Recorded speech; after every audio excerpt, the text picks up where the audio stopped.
Bom dia! Estamos mais uma vez aqui reunidos para falar de suinocultura, dando continuidade à nossa aula passada, onde nós tivemos aí a presença do nosso secretário, fazendo as honrarias, dando as boas-vindas para essas ações que nós vamos estar desenvolvendo no decorrer do ano. Já aproveito desde já, vocês que estão nos acompanhando, divulguem para os seus vizinhos, para os outros membros das comunidades que vocês participam.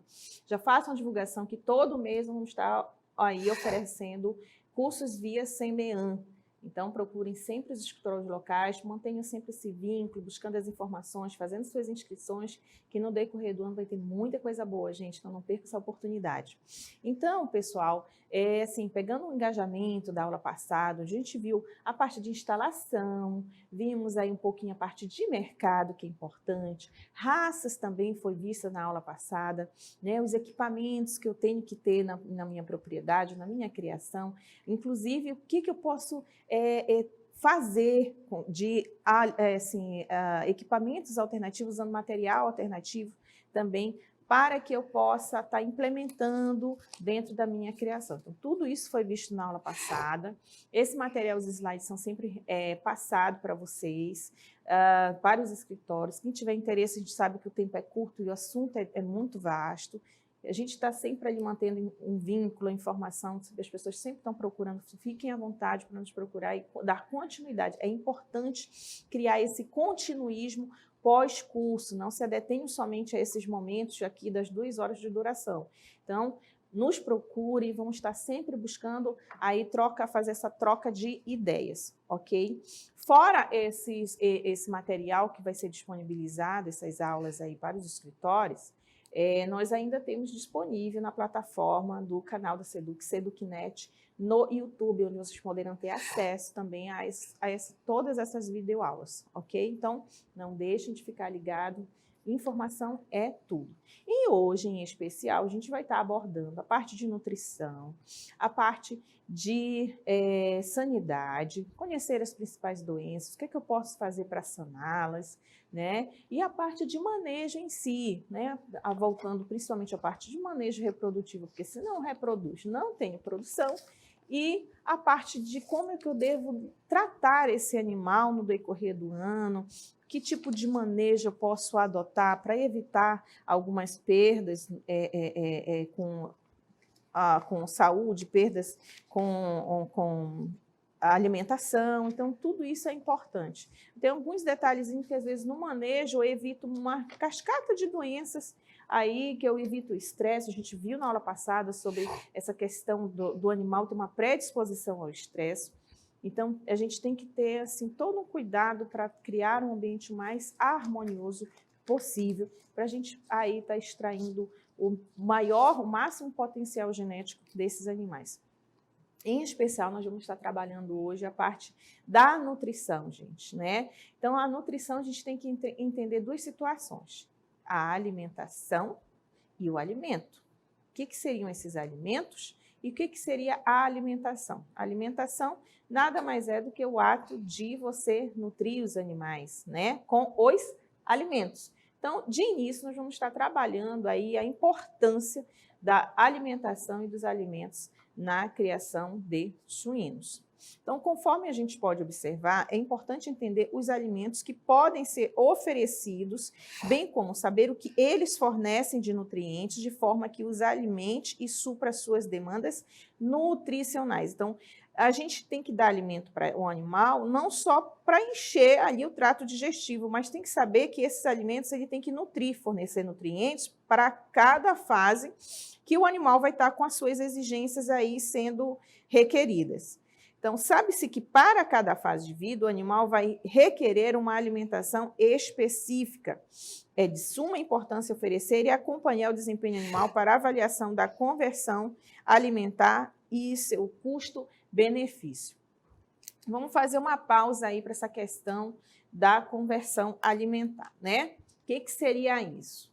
Se eu não manejar adequadamente, conforme nós vamos ver aqui no decorrer desta manhã, se eu não fizer um controle, né, do alimento que eu estou dando para cada fase, a gente sabe que existe aí pelo menos a fase de lactação, onde ele vai viver aí sendo amamentado pela mãe, e aí eu vou ter período de transição entre a lactação e a alimentação artificial, que é um período muito delicado, que eu tenho que ter cuidados, porque gera estresse, e a gente viu que o animal já tem uma predisposição ao estresse. Eu tenho ainda a exigência do animal na fase de creche, que é o período pós-lactação. Eu tenho ainda as exigências nutricionais na fase de crescimento e na fase de terminação.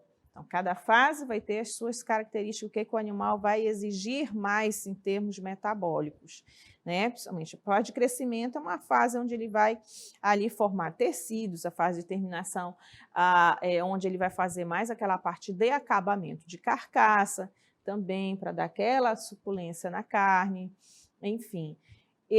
Então, para cada essa fase, eu vou ter uma ração específica, com elementos específicos para ela. Então, quando você for comprar, adquirir uma ração, por exemplo, no comércio, você tem que saber que essa ração não é à toa que é comercializado para cada fase. Não adianta levar, mas eu não quero ter trabalho, quero trabalhar com uma única ração, eu vou comprar uma única ração e fornecer para todo mundo. Aí vai que você compra uma ração de crescimento, digamos assim. Eu quero trabalhar só com uma ração, compro só ração de crescimento e dou para todo mundo. Normalmente, ração de crescimento é uma ração que não é muito baratinha, então aí você vai dar para todo mundo. E aí vai que na fase de terminação a exigência de proteína não é tanto. Normalmente, a fase de terminação, a ração é um pouquinho mais barata. E aí você vai estar tendo, às vezes, muitas das vezes, até elevando o teu custo da produção. Então, é importante eu saber dar ali a alimentação correta de acordo com a exigência daquela fase e ainda controlar mais ou menos assim, saber quanto que eu estou gastando por animal, quanto que o meu animal está consumindo. Então, eu tenho ali 10 animais numa baia. Eu posso quantificar a quantidade consumida daquele alimento durante um dia, né? E se eu conseguir pesar aquele animal, eu vou saber quanto que o animal consumiu, quanto que o animal ganhou de peso, e aí eu faço essa divisão, né? Para saber quanto que o animal está ingerindo e quanto que ele está convertendo isso em carne. Isso seria a conversão alimentar, quanto que ele está convertendo de alimento em ganho de peso. Isso é muito importante, porque isso aí gera a questão da eficiência da alimentação, isso vai determinar o meu lucro também, ok? Mas para isso, para eu saber essa questão da alimentação adequada em cada fase, tem outro fator aí bem importante que eu tenho que levar em consideração, que é conhecer os alimentos. Que às vezes acontece o seguinte, você pega uma ração balanceada, eu quero aumentar o volume dessa ração, comprou uma saca de ração. Eu vou aumentar aí o volume dessa ração, fazer ela render mais.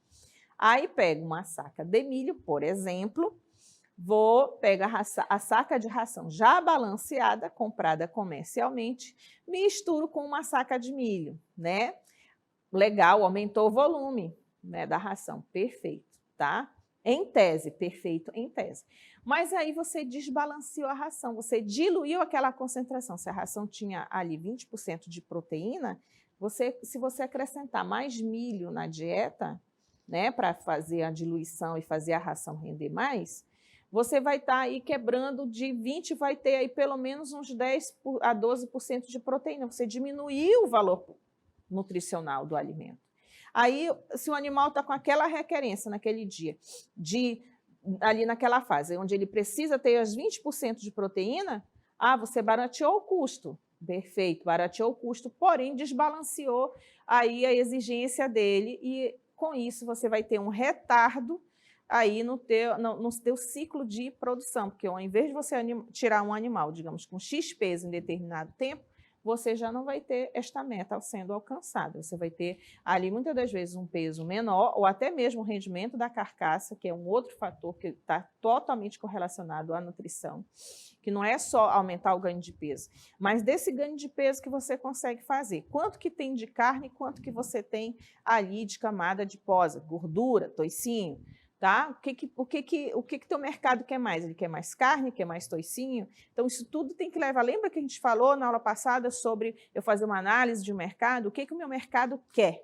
Então, de acordo com o que o meu mercado quer, eu posso estar trabalhando raça, já resgatando um pouquinho e fazendo uma revisão da aula passada. De acordo com a raça, eu posso ter uma raça mais enxuta, que a gente chama, ou seja, uma raça que forma mais carne, mais músculo, mais proteína, e uma raça e um cruzamento para formar mais gordura. Isso vai depender da demanda de mercado. E eu posso estar trabalhando uma nutrição que vá favorecer esta genética. É importante. Se eu tenho uma genética onde ele vai fazer a conversão em gordura, né, uma carne mais gorda, digamos assim, uma carcaça mais gorda, então a gente vai saber que a exigência nutricional de proteína vai ser menor e a exigência nutricional dos carboidratos, de energia metabolizável, de gordura vai ser maior na dieta. Então, eu tenho que saber usar essas ferramentas. Lembra que na vez passada, na aula passada, eu falei de raças que fazem um acabamento maior de gordura? Lembra do Uroc, Pietran? A gente falou sobre isso. Lembra? Então, quando eu trabalho com essas raças, a gente tem que saber que a exigência nutricional ela vai estar mais voltada para uma ração mais balanceada de forma assim, energética, não tanto proteica. Porque o metabolismo do animal ele vai estar voltado para a formação de gordura. Então, eu tenho que saber fazer essas análises todas dentro aí do meu sistema de criação. Então, assim, voltando um pouquinho sobre os alimentos que eu vou estar usando na dieta. Dentre esses alimentos, eu tenho assim o principal da alimentação dos animais, que é o milho. Então, o milho é um alimento concentrado, que favorece aí, que vai fornecer principalmente o quê? Carboidratos, que é a principal fonte de energia para os ursinos. Então, é importante ser fornecido triturado, devendo ter o cuidado para não fornecer muito fino, principalmente nessa fase inicial aí da creche, né? Porque aí pode ocasionar alguns probleminhas respiratórios. Então, tem que a granulometria do milho, do milho tem que ser muito bem feita. Então, fazer um bom ajuste aí no triturador, na encilhadeira, na hora de você triturar o seu milho, para que não fique um pó muito fino, para não trazer aí problemas respiratórios. Ok? Então, o milho ele é importante na dieta, ele normalmente acaba sendo de 50% a mais de inclusão dentro da dieta, essa variação da inclusão do milho vai variar de acordo com a fase que o animal está, como eu falei, e de acordo com a genética também do animal. Por exemplo, fêmeas em gestação, a exigência dela não é tanto com relação à energia, né? Ela precisa aí mais de proteína, principalmente assim, se a gente conseguir fazer uma suplementação proteica nela nas diferentes fases, se a gente pega ali a gestação dela e divide, digamos, em 3 partes. Primeiro, a primeira parte da gestação que vai dos primeiros 30 dias, a segunda parte dos 30 aos 60, 70 dias e dos 60, 70 dias até o período de parição. Então, em cada fase, se a gente for analisar uma curva crescente aí de demanda nutricional da proteína, ela vai crescendo, principalmente para o terço final da gestação, onde eu vou ter aí uma maior requerência para a formação do tecido fetal, né? Então, ou seja, o organismo da fêmea em gestação vai estar ali precisando de muita proteína para dar um bom condicionamento para o desenvolvimento do feto, que é o período de maior desenvolvimento fetal. Além disso, ela vai precisar de muita proteína também para ali formar o leite, melhorar as glândulas mamárias também. Então, a gente tem que fazer esse balanço de acordo com cada fase. Ou seja, para uma fêmea em gestação, o milho ele já é um pouco mais restrito na dieta, não precisa se fornecer tanto milho para a fêmea em gestação. Aí você já inclui um outro ingrediente, que seria o farelo de trigo, fonte em fibra, que a gente vai ver posteriormente. Mas nós vamos ter ainda outras fontes de carboidratos disponíveis no mercado. Uma fonte de carboidrato, assim, que inclusive é pouco utilizada, até mesmo porque dá um certo trabalhinho de manuseá-la, porque ela tem umas particularidades, seria a mandioca, né? Pode ser tanto a mandioca, a macaxeira, como a própria mandioca. Ambas têm ácido cianídrico na composição. Sendo a macaxeira, ela tem um percentual de ácido cianídrico um pouco menor, mas todas elas a gente precisa trabalhar um período de descanso dessa matéria, para que esse ácido cianídrico ele possa volatilizar e ele perder o potencial de toxicidade. Então, é um alimento concentrado, rico em carboidratos de alta solubilidade, ou seja, tem uma facilidade de ser metabolizado, uma rapidez de ser metabolizada muito rápido, na qual deve ser processado conforme imagem. Se a gente observar, ó, o pessoal estão triturando a massa, estão colocando para secar no sol, ou se você tem um forno aí de fazer farinha, você pode fazer aí a secagem, fazer tipo aquela crueira, né? Lógico, é um material que você não vai conseguir armazenar por longo período também, tá? Não tem como você armazenar, porque tem muita umidade, a não ser que você torre e fica quase uma farinha, mas aí já perde um pouco da solubilidade do carboidrato. Mas não deixa de ser uma opção de você estar trabalhando, dá para trabalhar isso aí 1, 2 vezes por semana para fazer essa inclusão da mandioca na dieta animal. O que eu não recomendo é simplesmente cortar e fornecer.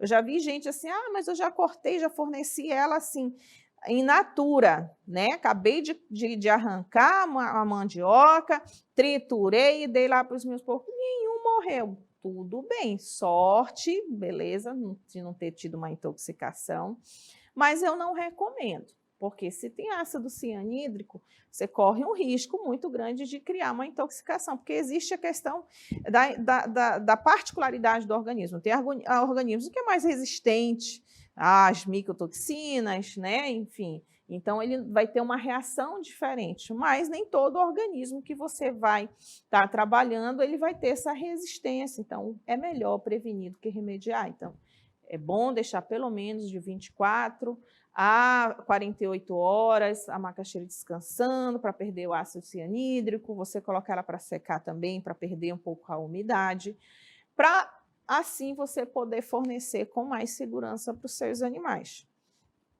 Um outro alimento importante, no caso, é o farelo de trigo. O farelo de trigo ele é riquíssimo em fósforo, é um alimento que eu costumo dizer que tem uma particularidade muito grande. Porque, por incrível que pareça, é um dos poucos alimentos onde você vai ter uma maior concentração de fósforo com relação ao cálcio. Normalmente, os alimentos têm mais cálcio que fósforo, mas, em especial, o farelo de trigo não. Ele tem o triplo de fósforo com relação ao cálcio.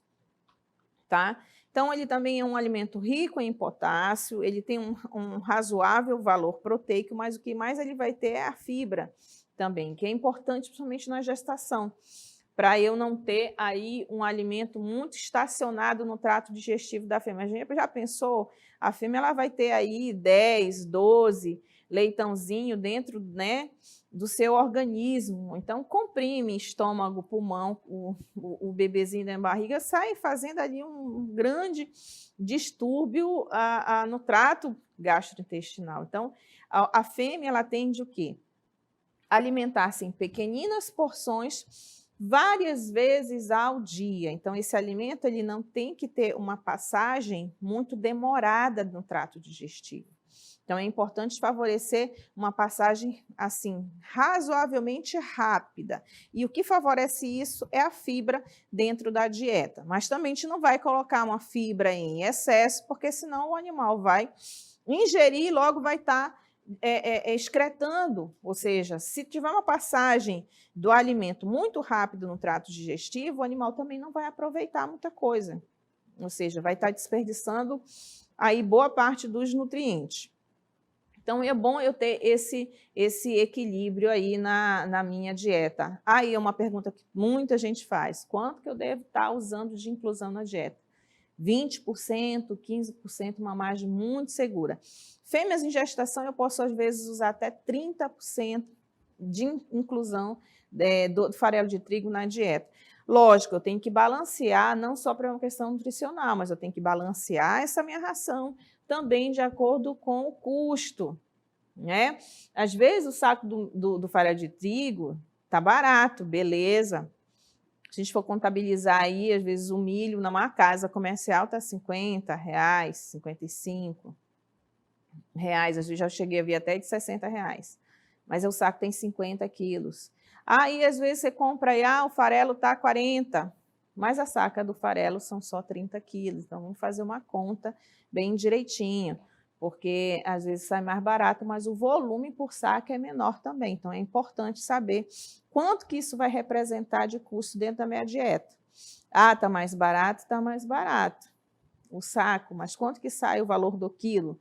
Esse quilo, se eu colocar 30%, vai representar um custo X, mas se eu diminuir aí para 20%, não fica melhor? Não vou baratear um pouquinho mais minha ração? Então, esse cálculo tem que ser muito bem feito para eu ter uma ração que atenda nutricionalmente às exigências do animal, mas também que caiba dentro do meu bolso. Lembrando que a gente teve pergunta da semana passada com relação ao custo da ração. Eu tenho essas informações.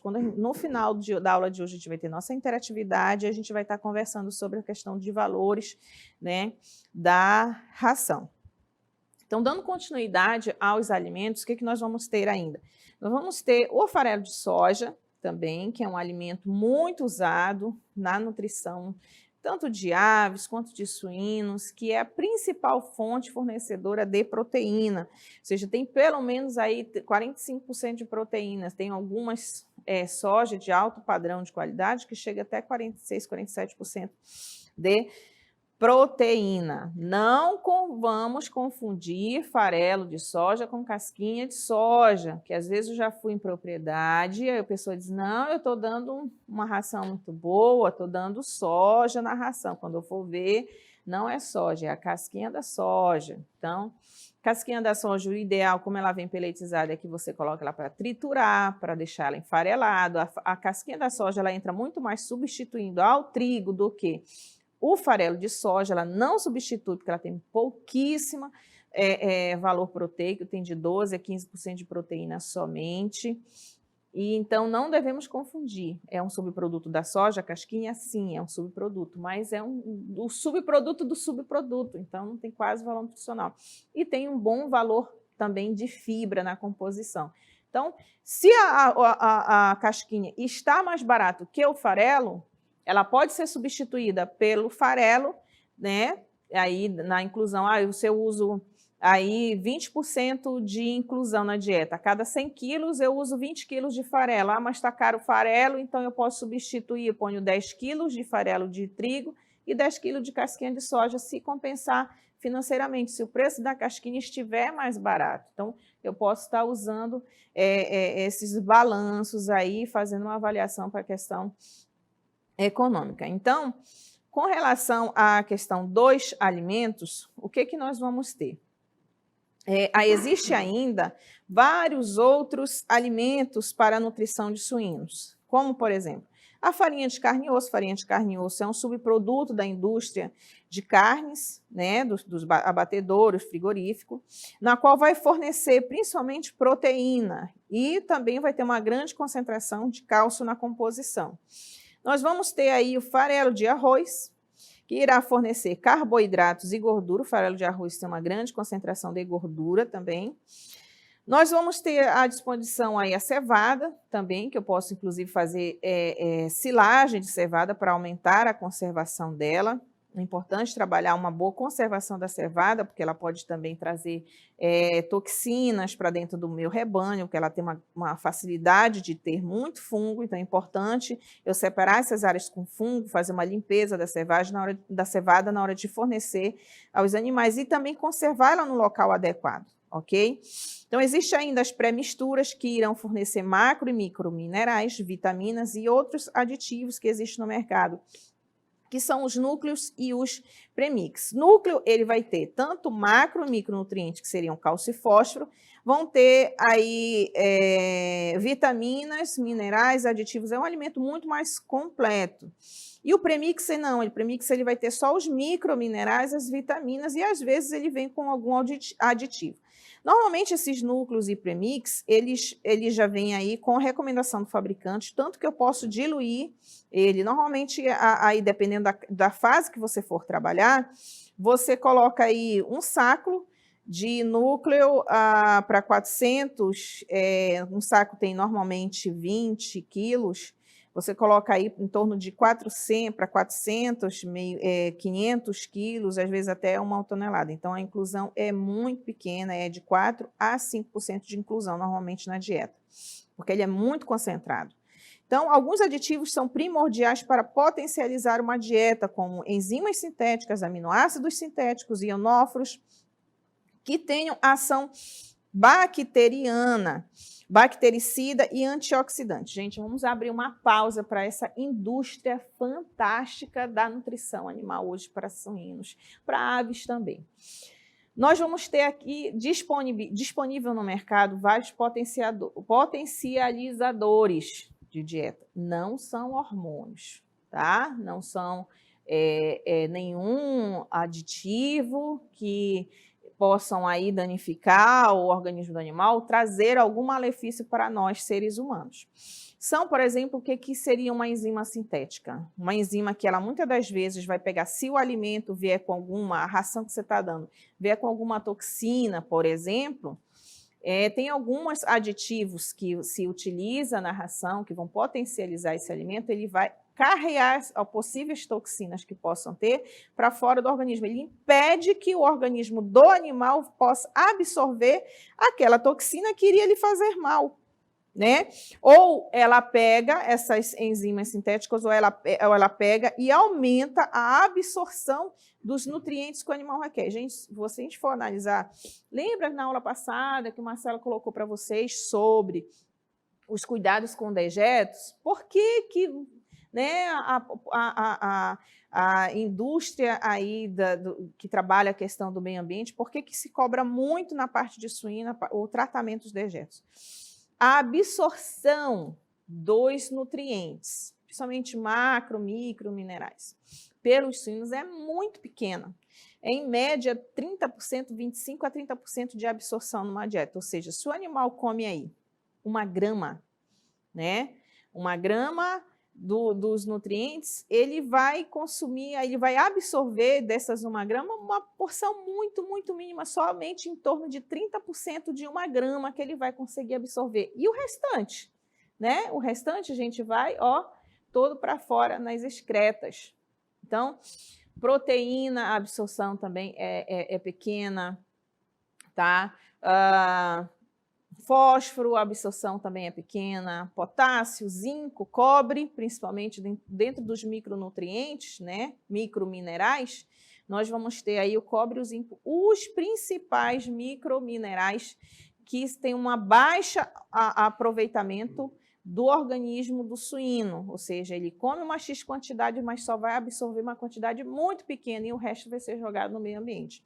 Então, essa indústria alimentícia de suínos, eles vão potencializar para que não tenha tanto desperdício desses nutrientes nas excretas do animal, para que esses minerais, essas substâncias, não venham contaminar o meio ambiente, porque tudo em excesso no meio ambiente faz mal.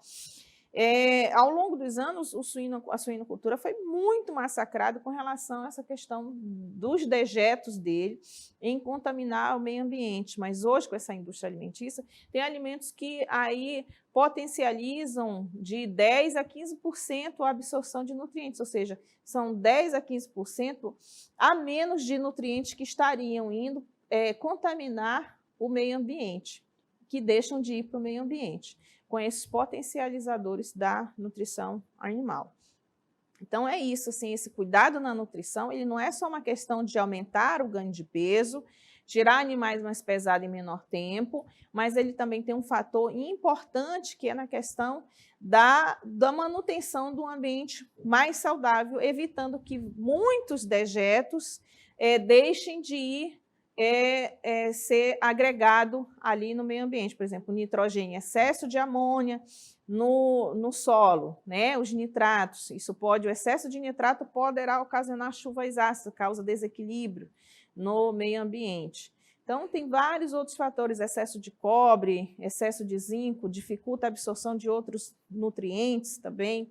Então, é isso. Essa questão da nutrição, ela assim, é muito ampla. E existe hoje uma indústria alimentícia muito grande. Então, quando você vai comprar um núcleo premix, uma ração, por exemplo, a ração custa aí, essa ração A custa R$50 a saca, a ração B custa 40. Eu vou na B porque é mais barata.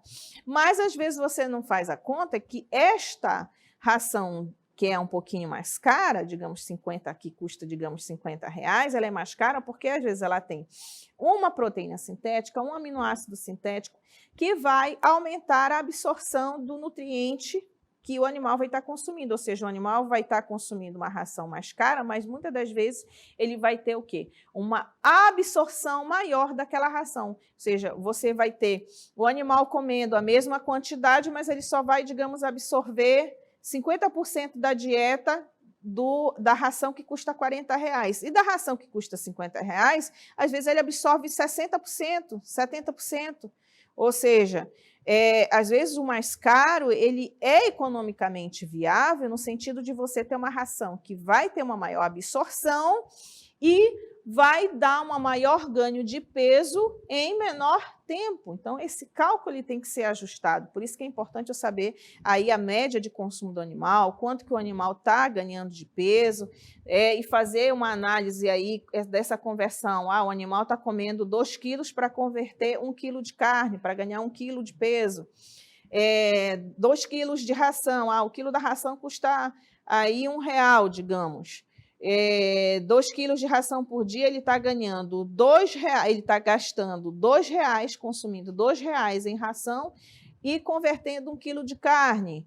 1 quilo de carne custa aí no mercado, hipoteticamente, R$5, ou seja, o quilo da carne está pagando o custo dessas 2 rações, desses R$2 da ração. Então, esse cálculo ele é importantíssimo ser feito dentro do meu sistema de produção, mas para isso eu tenho que anotar, fazer o controle, saber balancear. E eu sempre recomendo, gente, na hora de você comprar um premix, um núcleo, ou comprar uma ração, vai na embalagem, vê quais são os ingredientes que estão ali contidos naquela ração, principalmente se ele tem algum aditivo adicional, porque às vezes essa diferença no preço, esse é aditivo que vai dar um diferencial no desempenho do seu plantel, lá do seu rebanho, ok?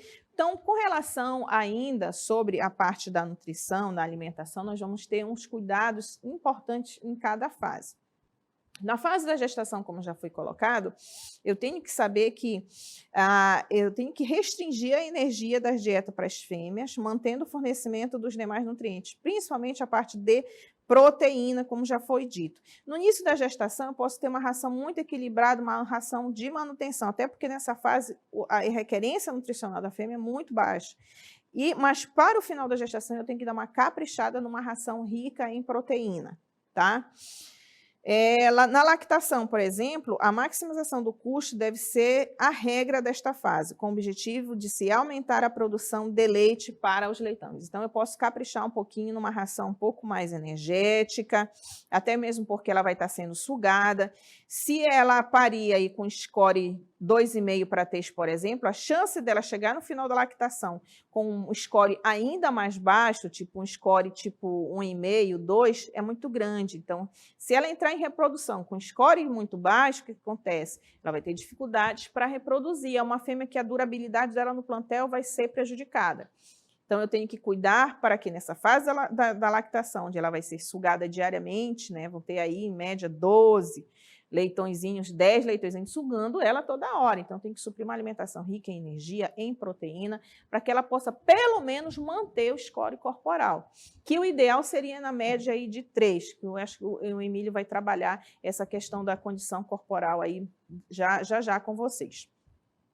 Outro fator aí da alimentação que eu tenho que levar em consideração é com relação aos leitões, ao desmame. É uma fase importantíssima, porque eu vou ter uma transição aí, ó, dos animais, onde eles vão estar recebendo uma alimentação, né, líquida, rica em lactose, e vão ter que comer uma ração sólida. Então, na aula passada, o Marcelo mostrou para vocês uma estrutura de comedouro para a fase de lactação.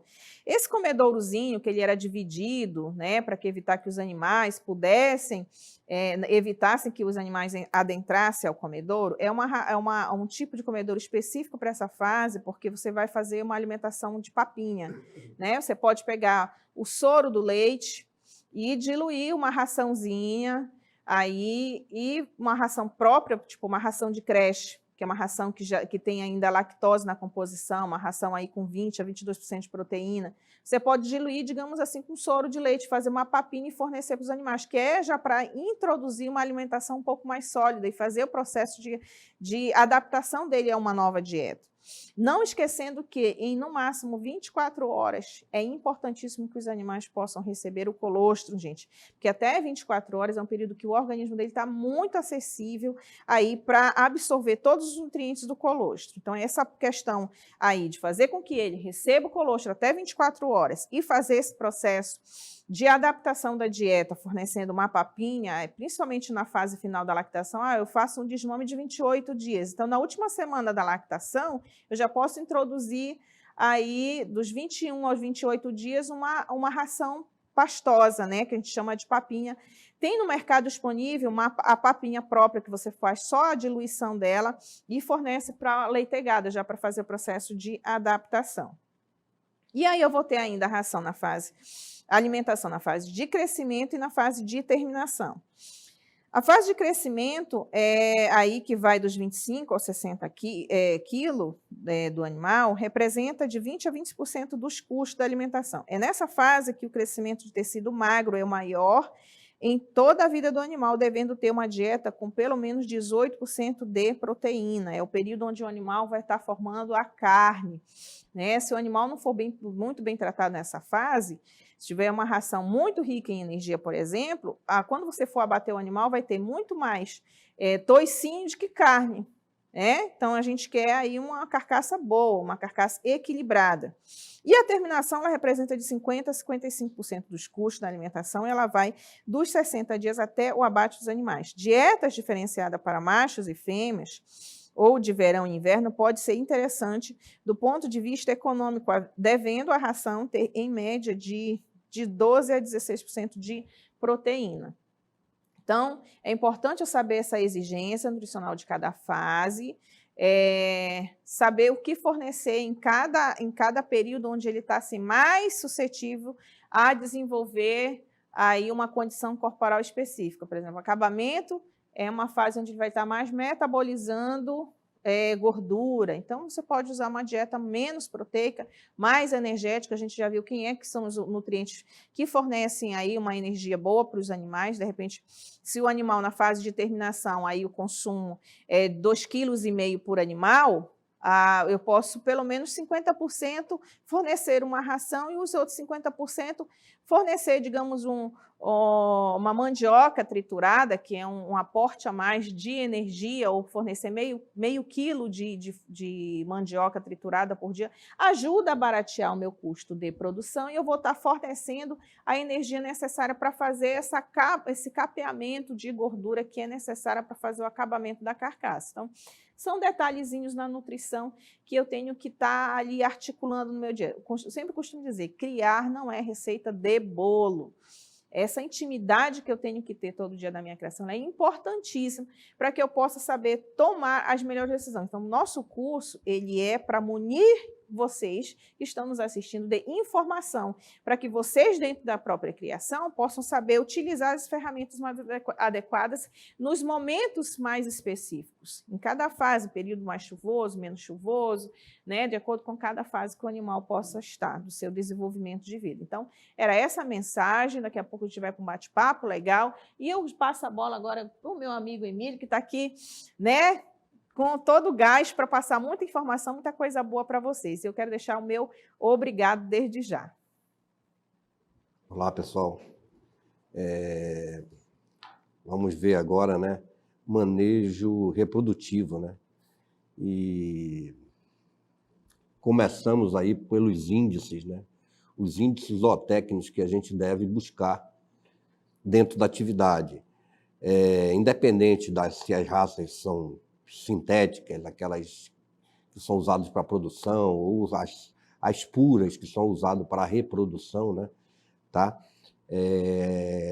Criadores, né? Pesquisadores, buscam o máximo, extrair o máximo para maximizar a produção dos animais, né? E existem esses índices que se busca, tá, em cada criação. Vamos lá. Começando aqui com índices zootécnicos na idade de reprodução. Então, veja, idade de reprodução. Os animais teriam que ter de 210 a 240 dias, tá? Quanto mais precoce, desde que esteja numa situação fisiológica boa, melhor, tá? Idade, a primeira cria, de 324 a 354 dias, tá? Período de gestação, 114 dias, 3,8 meses. Então, o que se quer disso daí, pessoal? A gente busca atingir 3 leitegadas por ano. É difícil? Mas esse é o nosso desafio, tá? De 2 a 3 é a nossa meta, né? Tá? Intervalo entre desmama e uma cobertura fértil. Então, a partir do momento que se desmama, tá, uma fêmea, ela de 5 a 10 dias ela começa, tá, a já entrar num processo normal, né, de fertilidade, né, tá, e pré-cio, cio e para se fertilizar, né, tá? Intervalo entre partos, 150 dias, tá? Então, se busca isso dentro da atividade de suinocultura, né, tá? Como experiências dos melhores criatórios, né? Por exemplo, só voltando aqui, tá? Vou passar outros índices que não colocamos aí. Por exemplo, o ciclo estral, tá? Vai de 21 a 21 dias. Isso daí a gente vai precisar lá quando a gente for falar daqui a pouquinho em reprodução, tá? O cio demora de 3 a 4 dias. A fase fértil do cio só é de 48 a 56 horas, tá? Óvulos liberados, dependendo do animal, aí sim entra, dependendo da aptidão, da fisiologia do animal, da raça, tá? Vai de 15 a 25 óvulos, né? Tá?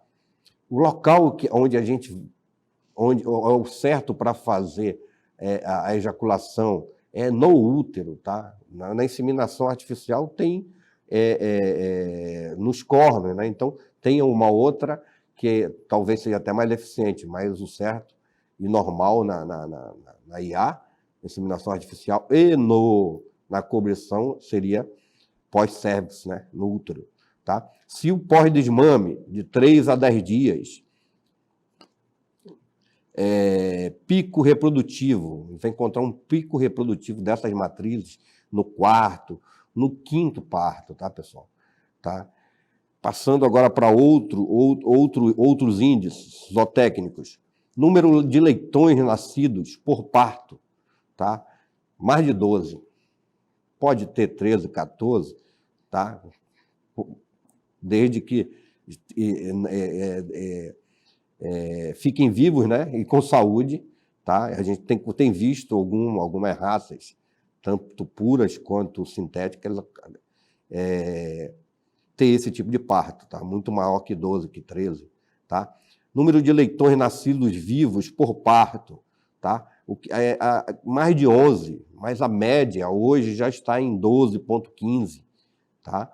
Peso médio dos leitões no nascimento, 53% dos leitões, eles nascem de 1,1 a 1,3 quilos. 25% dos leitões vão de 1,4 a 1,5 quilos, tá? Então, quanto mais pesado, melhor para sobreviver durante essa fase, né? Número de leitões desmamados por parto, mais de 10. Quanto mais leitões você conseguir desmamar por cada parto, melhor para você. Mais produção para a sua atividade. Peso na desmama, aos 23, de 21 a 23 dias, desmamar com 6,4 quilos, tá? Número de leitões desmamados por porca. Tá? Próximo quadro. De 23 a 24. Pessoal, hoje, em algumas granjas, no Brasil mesmo, a gente já encontra aí granja de 28, de 32, tá? No exterior, aí, por exemplo, Canadá, por aí, já encontra de 35, 36, tá? Isso é índices que a gente vem vendo de melhoria nessas raças, principalmente nessas raças sintéticas, tá? Dias até desmama, se procura 21 dias, mas 36% do plantel faz de 21 a 22 dias, 12% com 23 dias, tá? Mas se procura desmamar, olha lá, não é a quantidade de dias a menos, mas sim a quantidade saudável para desmamar os animais. Não adianta desmamar o animal e ele sofrer no pós-desmame aí, tá? Então, desmame seguro, tá? Peso médio aos 21 dias de idade, com 6 quilos. Peso médio aos 42 dias de idade, de 12 a 13 quilos. Tá? Duração de uma lactação ideal, 23 dias, pessoal. Essa é uma lactação ideal. Tá? Próximo quadro aí, olha. Peso médio aos 65 a 70 dias, 25 a 30 quilos. Peso médio aos 91 dias de idade, 43 a 48 quilos. Pessoal, estou passando aqui para vocês são índices, né, que a gente busca, tá, baseado em granjas de alta eficiência. Tá, e animais também, principalmente os sintéticos, né, que são os animais produtivos hoje. Né? Peso médio aos 120 dias de idade, de 60 a 65 quilos. Aos 150 dias de idade, de 95 a 120 quilos. Então, isso daí, pessoal, como é que se faz, como é que se busca o índice zootécnico? Tá? Se você não anotar, não tem como você fazer essa escrituração. Isso daí faz parte do manejo do dia a dia da propriedade. Tá?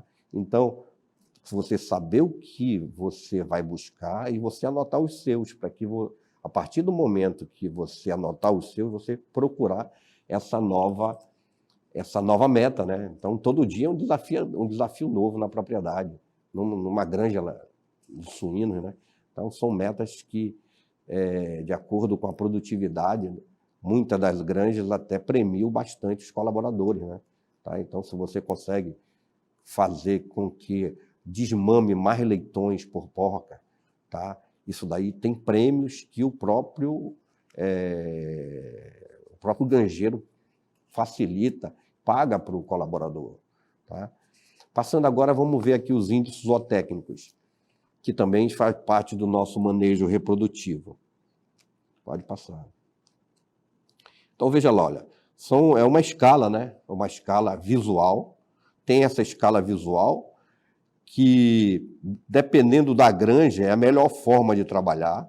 Tá? Fora essa escala visual que vai do grau 1 ao grau 5, onde o grau 1 é muito magra, no grau 2 é magra, no grau 3 é normal, no grau 4 já começa a se considerar como gorda, e no grau 5 muito gorda.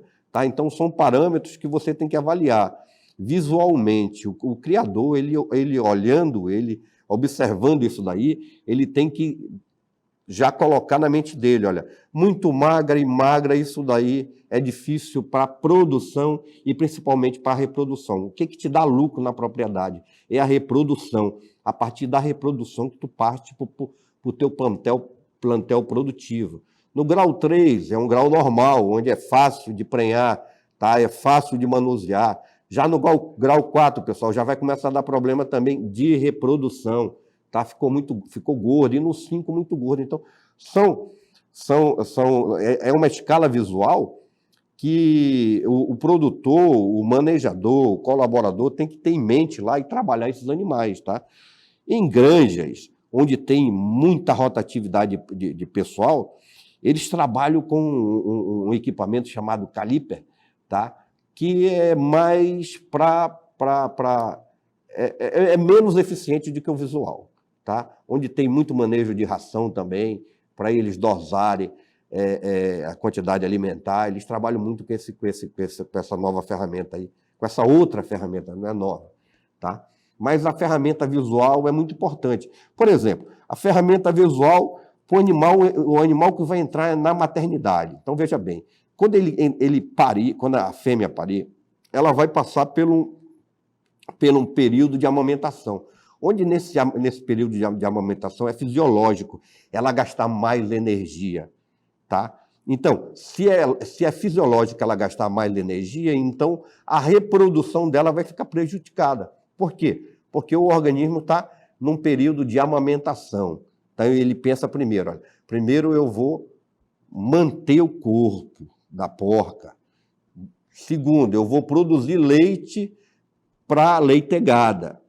Terceiro e por último, eu vou pensar na reprodução.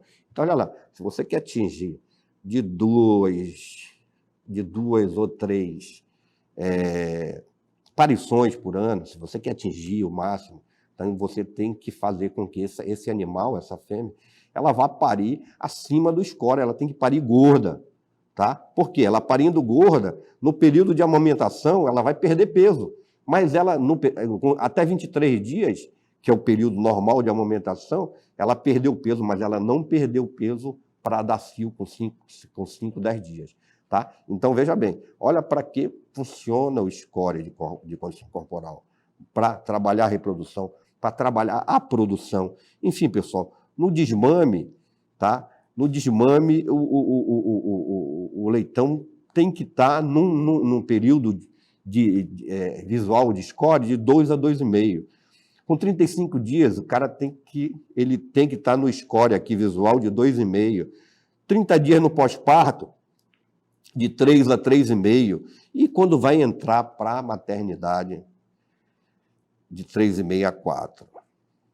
Então, é visual, tá? É por experiência, tá? É por eficiência que o granjeiro leva em consideração esse manejo. Vamos ver agora um vídeo de manejo reprodutivo. Olha, o processo de reprodução de granja suinocultura depende de várias qualidades. Para você ter um processo bom, você tem que ter, em primeiro lugar, um macho bom e uma fêmea boa.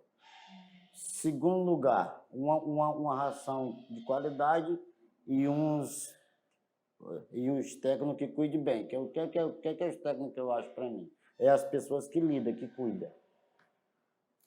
Aí você já tem 50% garantido. Tá?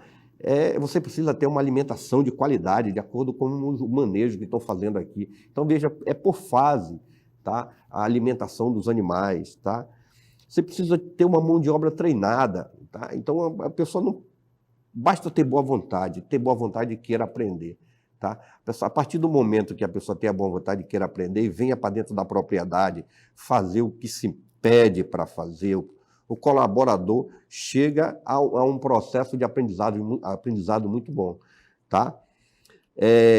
Instalações também condizentes, que já foi falado aqui, né? Você precisa preparar a leitura, precisa preparar as porcas, tá?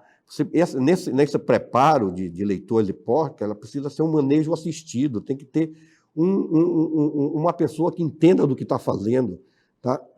Seleção de uma leitoa, por exemplo, tá? Você precisa selecionar por tamanho da vulva, por profundidade, por comprimento, por aprumos, tá? Tetos salientes, ter pelo menos 7 pares bem visíveis e funcionais, tá? Tem um bom desempenho no ganho de peso, né? Tá? Em torno de 600 a 650 gramas dia de ganho de peso diário, tá? Quando você for adquirir, adquira de granjas certificadas, tá? Que elas vão te dar essa segurança, tá? O animal chegou na propriedade, quarentena, tá? Fazer adaptação da flora, então da flora microbiana. Então, são detalhes que o manejador, o colaborador precisa saber para conduzir esse plantel, tá? fazer o manejo alimentar, como foi falado aqui, um flushing, pré-cobrição, entendeu? Um aumento de alimentação pré-cobrição, tá? A primeira cobertura, fazer como já falamos aí, ó, de 140 a 230 quilos. Precisa estar no score de condição corporal, tá? Você precisa saber estimular um cio de uma leitoa, tá? Estimular o cio com o barrão, com o barrasco, tá? De preferência acima de 10 meses, fazer rodízio nos cachaços. Os que não entrarem no cio, as que não entrarem no cio depois de fazer essa indução, tá? Fazer novos lotes, tentar de novo. Não entrou, pessoal, problema, descarte, tem que ter um critério de descarte dentro da propriedade, tá? E as porcas, a mesma coisa, tá? Fazer limpeza do barrasco, limpeza da porca pré-cobrição, tá? Fazer as tentativas, obedecer o manejo reprodutivo, tá? Com toda a sanidade possível, né? Tá? Enfim, esse manejo reprodutivo precisa ser feito pelo um profissional qualificado, um profissional que tenha realmente, saiba o que está fazendo. Tá? Vamos ver um outro vídeo aqui, pessoal, sobre identificação de cio. O cio seria é muito importante, você saber identificar ele na hora certa. O cio, tá? Ela dá alguma demonstração. Ela envermelha a vulva, em primeiro lugar, né? Ela envermelha a vulva. Tem umas que chega até a escorrer um gelzinho da vulva. E ela fica inquieta. Até o próprio homem que cuida dela, passar na frente dela, ela fica cheirando, procurando. Vamos dizer aqui, passou um homem, né? Um macho. E aí ela dá esse sinal. E aí você aí você percebeu esse sinal, você vai lá, faz uma flexão na costa dela, como que fosse uma munta, e ela parou, relaxou, ela está no cio. Aí você só passa o macho, que é o surfião, que é para tirar a prova que ela realmente está no cio. Porque tem muitas delas que ela para mim, mas ela não para o macho surfião. Isso não quer dizer que ela está pronta. Tem esses detalhes. Vulva inchada, secreção com muco aquosa, tá? Nervosismo, redução de apetite, salta sobre as outras fêmeas, mas não deixa ser não para as outras fêmeas soltar nela, tá? Ela procura o macho, mas não aceita a monta sobre as outras e não se deixa montar, falamos, né? Quando ela está no cio, que é no estro propriamente dito, né? Que é de 24 a 88 horas, ela tem o reflexo de tolerância ao macho, né? Então, existe o edema da vulva, o aumento do clítoris, muda o comportamento, o muco fica diferente, o muco fica pegajoso, tá? Ela fica parada na frente do macho, tá? Monta nas outras e aceita a monta, tá? Então, o papel do cachaço, lógico, acima de 10 meses, tá? Ele estimula a fêmea em cio pela exposição de feromônio, aquele feromônio que sai na saliva, tá? Então, aquilo ali faz parte da estimulação, tá? O diagnóstico do cio deve ser feito sempre com auxílio do cachaço, tá? Por quê? Porque a presença, o odor, tá? O som, tá? Estimula a entrada no cio fértil, tá? Detalhe, mesmo ela estando no cio, não estando presente com cachaço, tá? As fêmeas nulíparas chegam a 60% de aparecimento de cio, mas não sendo um cio fértil, tá? E as multíparas chegam a 30%. Então, veja o quanto é importante a presença do macho, tá? na estimulação do cio da porca. Tá? Então, se estimula já em baias individuais, tá? tá? Então, separa 3, 4 baias com fêmeas, né? Separadas, individuais, e o cachaço vem para frente, tá? O cachaço vem para frente, tá? Passando toda essa presença do macho, né? Tá? Isso estimula a porca, tá? Dos dois, um facilita para a inseminação, para você passar a cervix, né? E fazer a inseminação, ou também expor ela ao macho na monta natural, tá?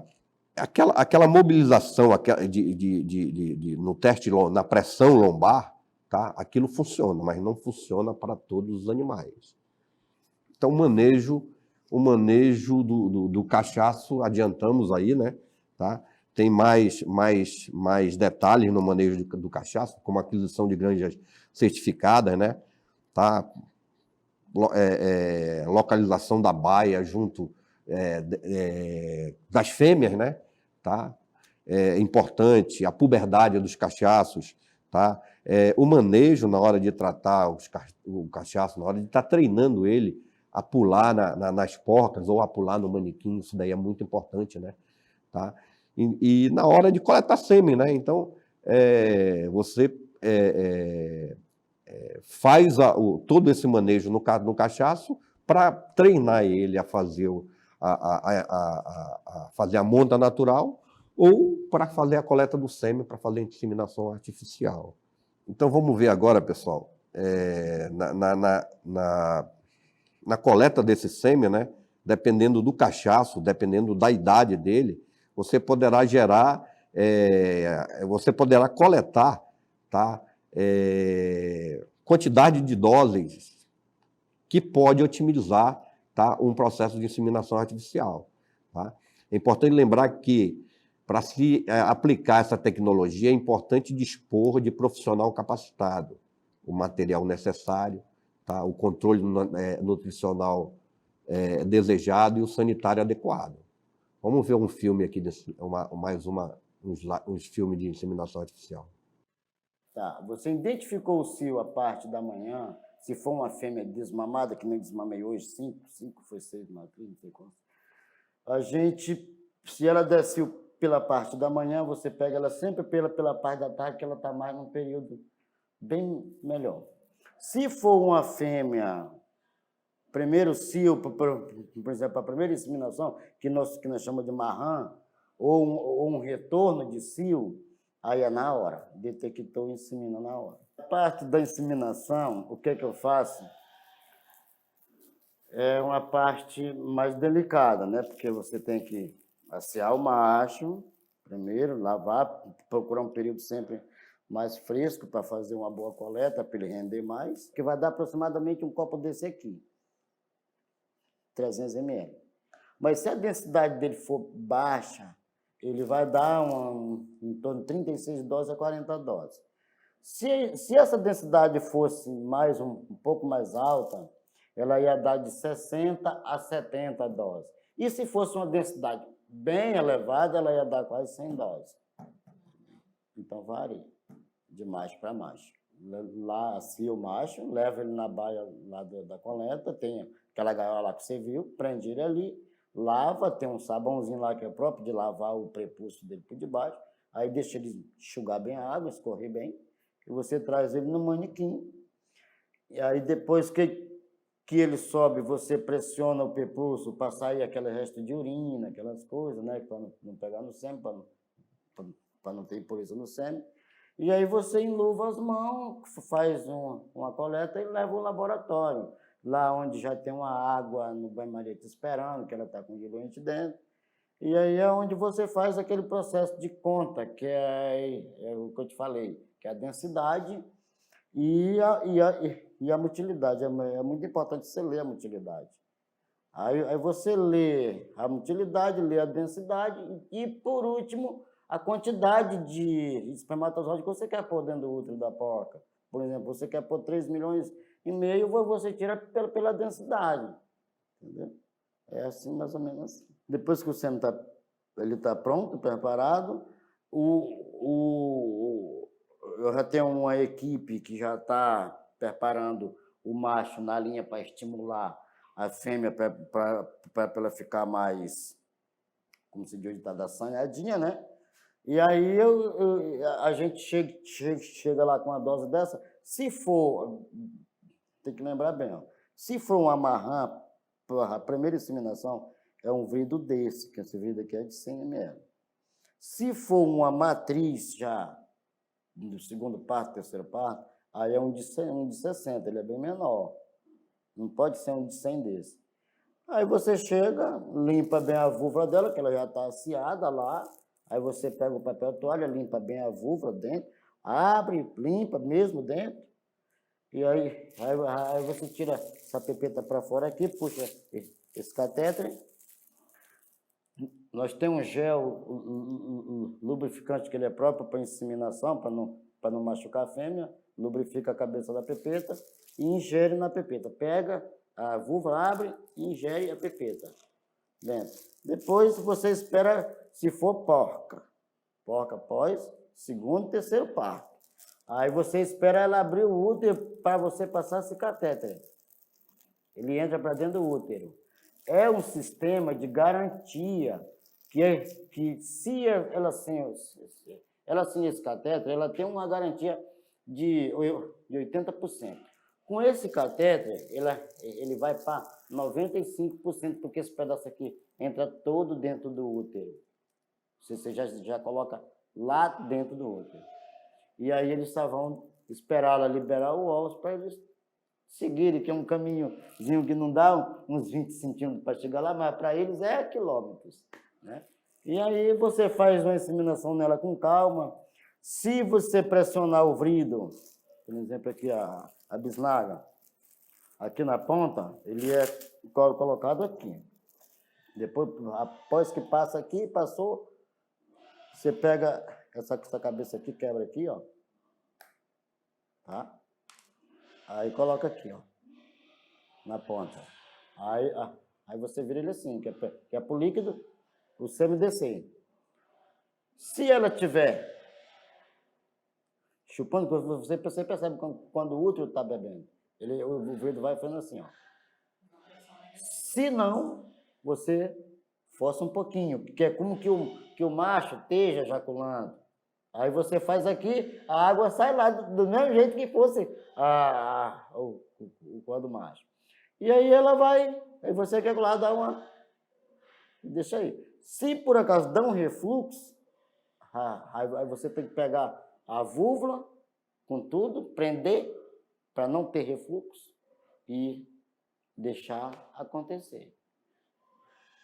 Após, no outro, se isso for à tarde, no outro dia de manhã, a mesma coisa, mesmo procedimento. Aí no mesmo dia à tarde, de novo.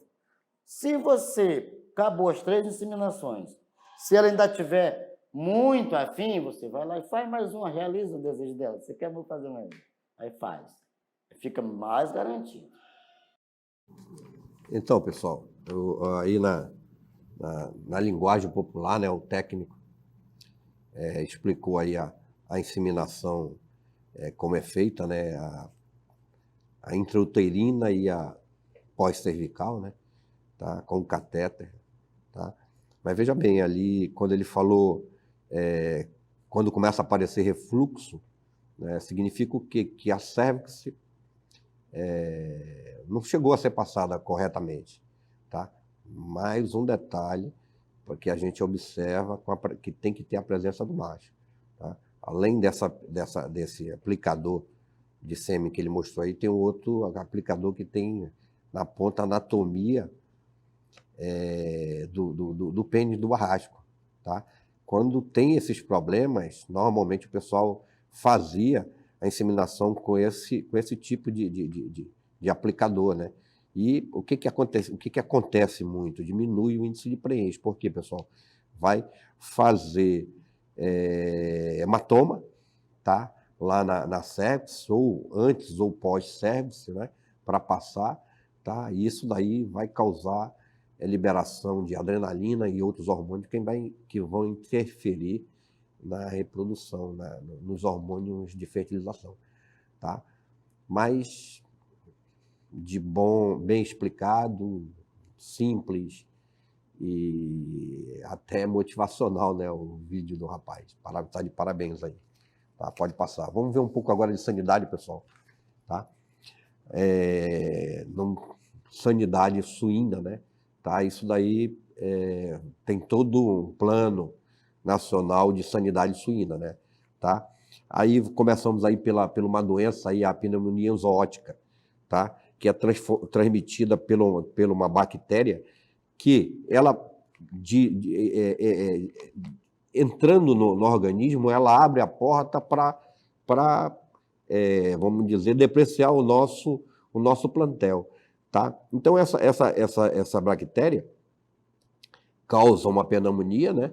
Tá?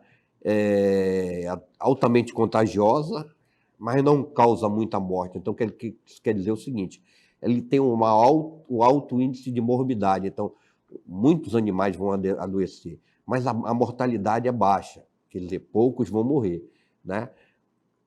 Contudo, pessoal, vai abrir a porta para outras doenças, tá? O tratamento, com certeza, chamar um profissional, um médico veterinário, ele vai fazer esse tratamento, mas veja bem, olha, a bactéria está introduzida no plantel, tá? Olha lá a próxima doença que pode ser aberta por conta dessa bactéria. Olha lá, uma rinite estrófica. Tá? Isso daí por conta da primeira bactéria que se instalou e deixou a imunidade dos animais comprometidas, né? Tá? E você vai encontrar as bactérias do ambiente, as oportunistas, né? Tá? Aí vem as bordetelas, bronquicépticas, tá? As pasteurella da vida. E olha o que vai acontecer com o teu plantel. Então, agora você está com uma transmissão já não só de uma, mas de várias bactérias, tá? Baixou a imunidade do seu animal, né? Tá? Aqui a rinite estrófica, uma doença comum nos suínos, de alta taxa de transmissão no rebanho. Uma vez contaminada, apresenta espirro, manchas escuras ao redor dos olhos, tá? Diminui o crescimento, cai a produção, tá? Enfim, procura um técnico, ele vai amenizar com tratamentos, com antibióticos, essa tua perda no plantel, mas poderia ser prevenida, tá? A melhor forma de evitar isso daí é a prevenção, tá? Quando adquirir animais, colocar em quarentena, verificar se os outros plantéis de onde você adquiriu esses animais já tiveram ou têm esse tipo de problemas, né? Enfim, pessoal, granjas certificadas, como a gente falou, né? Tá? Existe todo um trabalho que pode precaver isso daí na aquisição do seu animal. Essa daqui, pessoal, as coccidioses, né? Então, vamos lá, olha. Animais antes de 5 dias, você vai encontrar dentro do seu plantel as colibaciloses e as clostridioses. Tem vacina, tá? Olha lá, mais uma vez a precaução.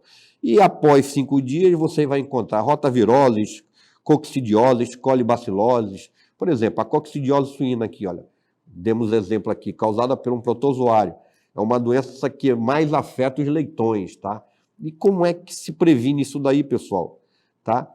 Previne-se com lavagem e desinfecção do ambiente comum, então, mais frequente, tá?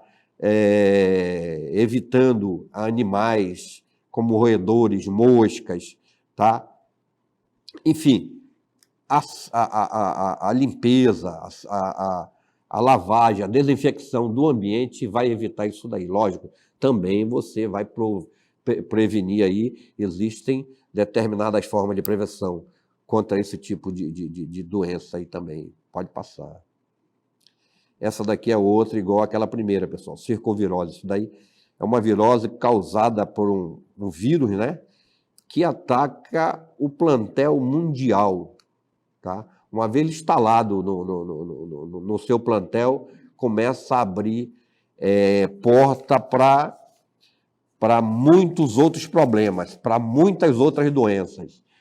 A perca de peso, a perca econômica é a principal é o que afeta o produtor.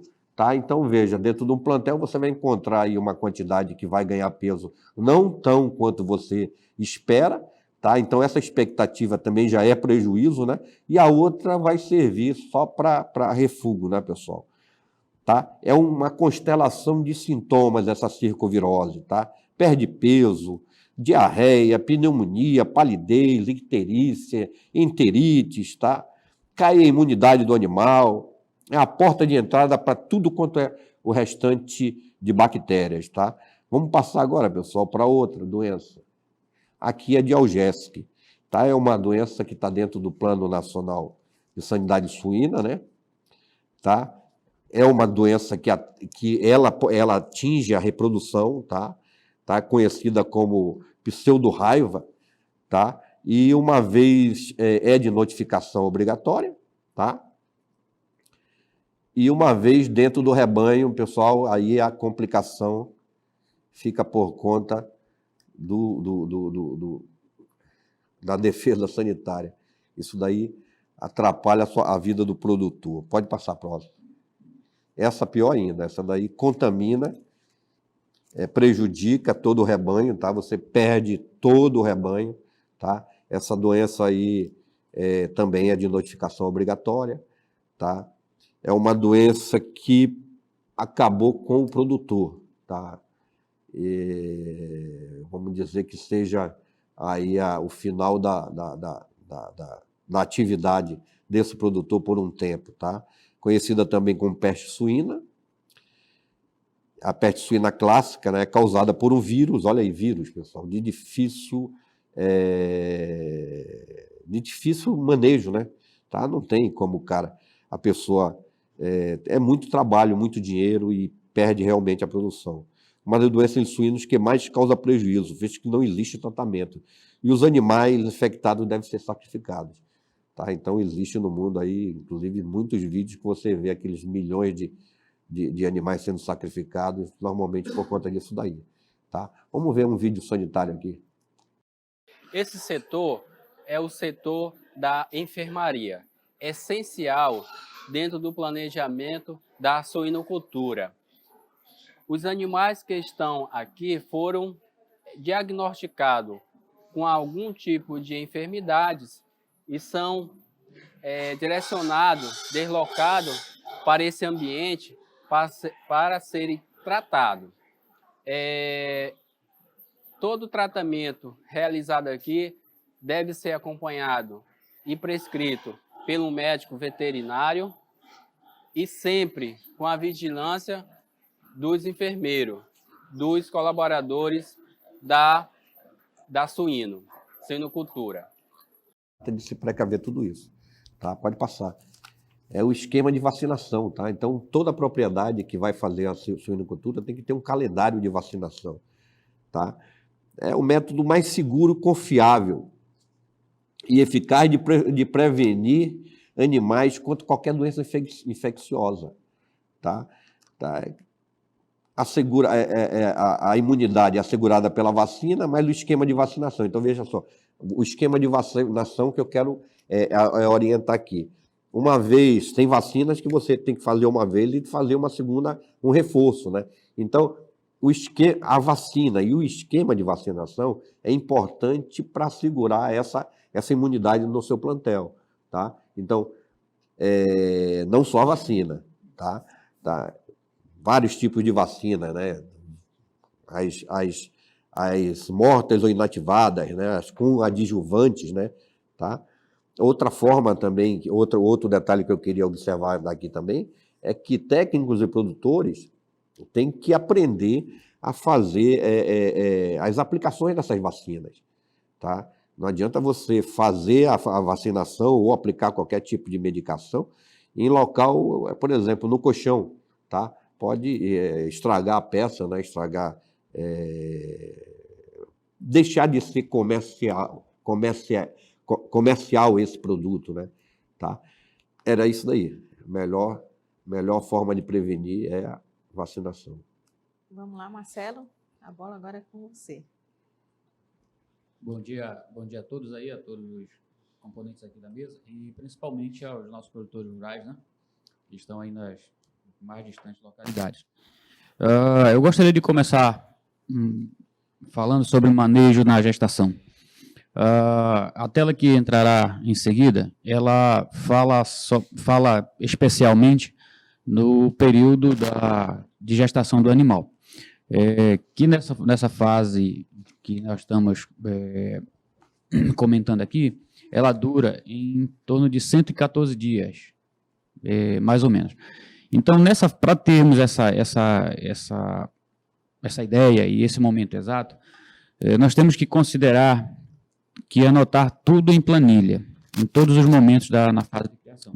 Seja ele no momento que aquelas planilhas que falam de alimentação, aquelas planilhas que falam de controle zootécnico, e aqui também não deixa de ser menos importante. Para considerar também, mais uma vez, para que a gente possa anotar essa fase de gestação, nós temos que considerar que a granja ela está sendo pensada e sugerida aqui por nós com a granja de ciclo de produção completa. Então, se você tem essa granja com ciclo completo, com certeza você terá essa fase de gestação. Para aqueles que não têm esse ciclo completo, que opinarem somente pela engorda e daí para frente, com certeza também não terão esse tipo de anotação. Mas vale lembrar disso aí, para que você decida o que você quer trabalhar, como queres ganhar dinheiro, né? Mas em seguida, as fêmeas não podem ser estressadas. Devem tomar as vacinas devidas para esta fase, conforme foi falado aí anteriormente pelo nosso colega Emílio. Tem vacinas específicas para essa fase de gestação e pelo menos uma semana que antecede ao parto. Deve ser feito a toalete encaminhada para a gaiola de gestação. Nesse momento, de acordo com a planilha aí que você anotou, você tem que estar atento a essas condições higiênicas para que o animal possa entrar no trabalho de gestação, no trabalho de parto, em condições ideais para que a gente não possa ter prejuízo. Na tela seguinte, nós temos ainda, no período que antecede ao parto, fazer o vazio sanitário por 7 dias nas instalações e ainda sanitizá-las. O vazio sanitário nada mais é do que para evitar o contato com doenças, aquelas doenças que foram, mais uma vez, faladas aí que mais atacam, que mais entram nos plantéis na suinocultura, né? Então, a gente evita isso com o vazio sanitário de, no mínimo, 7 dias e sanitizá-las. Quando nós falamos sanitizá-las, é colocar pulverização, trabalhar com caiação dessas baias, desses locais onde elas serão local de gestação, né? Com fins de eliminar ou ainda de inibir a produção, a entrada de doenças. Nós devemos averiguar ainda o pleno funcionamento de bebedouros, comedouros, campano. Nesse caso, na suinocultura, nós sugerimos a colocação no cantinho de um escamoteador e ainda averiguar para que não falte ração e medicamentos eventualmente necessários nesta fase. Sobre medicamentos, iremos falar mais um pouquinho na frente, e é importante que esse planejamento ocorra, para que lá na frente nós não tenhamos frustrações. Na tela seguinte, falamos de manejo ainda de maternidade. Nós devemos observar o período que antecede, aliás, é isso mesmo. Nós devemos observar os sinais de parto para fazer o acompanhamento do mesmo e anteceder possíveis problemas, né? Aquilo que foi ensinado anteriormente aqui pelo colega Emílio, os sinais do parto, ele compreende, no linguajar popular, amojamento do animal, né? Nós devemos verificar, na verdade, o desenvolvimento, o edemaciamento da vulvar vai ficar bastante rosado. O animal, geralmente, 2 dias antes de comer, antes de parir, ela começa a se alimentar bem menos, e as pessoas observam ali uma certa produção de saliva, né? O animal começa a espumar bastante ali na região, na boca. Então, percebam que isso aí nada mais é do que, se ela estiver gestando, nada mais é, e de acordo com a nossa planilha, ela está entrando em trabalho de parto. Então, nós devemos estar atentos, não podemos abandonar o animal neste momento. Temos que estar perto, bem perto. Manter ainda, nesse momento, a sanidade do tratador através de roupas limpas e lavagem de mãos. Quando nós falamos aí sanidade do tratador, ele não pode estar aí com doenças pré-existentes, né? Tem que estar, no mínimo saudável, para que possa estar entrando em contato com esses animaizinhos. Até mesmo porque, para que não venha a adquirir doenças, ou ainda passar doenças para o plantel. Não menos importante, ele deve utilizar EPIs. Esses EPIs são botas, os aventais necessários, aqueles equipamentos de proteção individual, para que ele possa estar, luvas, né, para que eles possam estar no mínimo protegidos. No próximo slide, nós temos ainda, no manejo da maternidade, a situação em casos de partos na qual ultrapassa o quantitativo de tetas. Lembra que foi falado anteriormente, quando nós selecionamos nossos animais para que elas sejam boas mães, nós temos que ter no mínimo 7 pares de teta, né? Então, quando isso acontece, nós temos aí 14 tetas e temos aí uma aparição de 16, 18 animais para frente.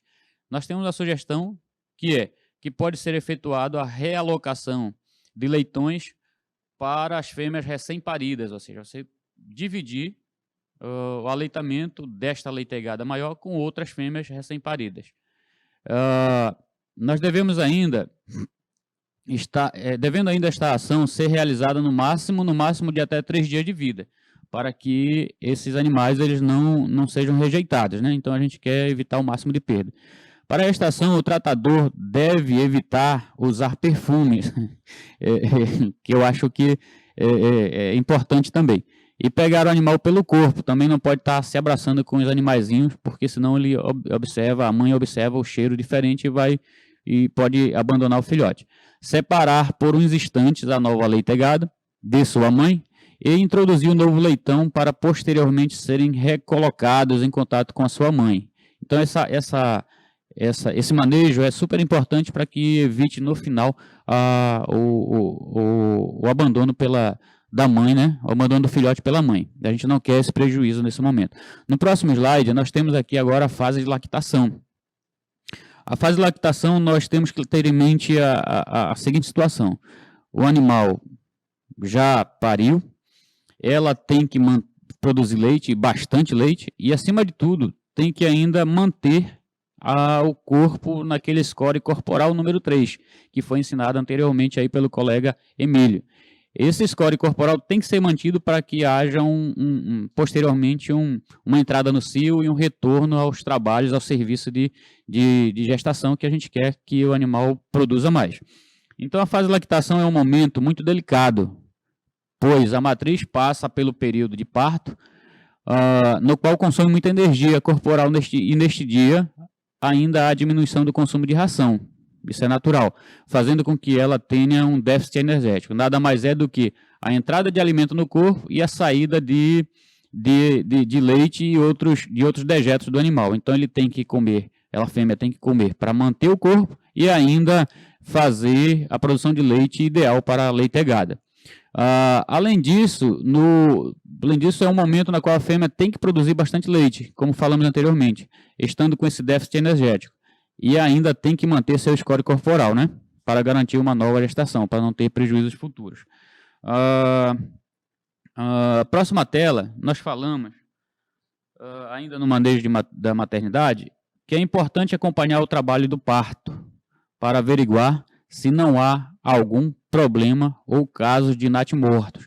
O que é isso? Não podemos abandonar a fêmea. De acordo com a nossa anotação de planilha de quando o animal teve cobertura, confirmou a cobertura, nós não podemos abandonar a fêmea, para que a gente possa ajudar caso ocorra algum momento de parto distóxico, né? Que muitas das vezes esse animal ou ele está muito magro, ou ele está gordo, e isso influencia bastante na hora do nascimento, e nós temos que fazer esse manejo.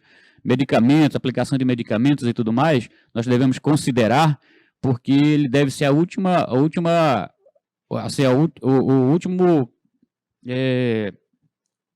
opção que nós teremos que colocar para que haja um manejo nesse momento aí que ela está ainda parindo, porque nós devemos fazer um manejo realmente e tentar fazer isso manualmente, né?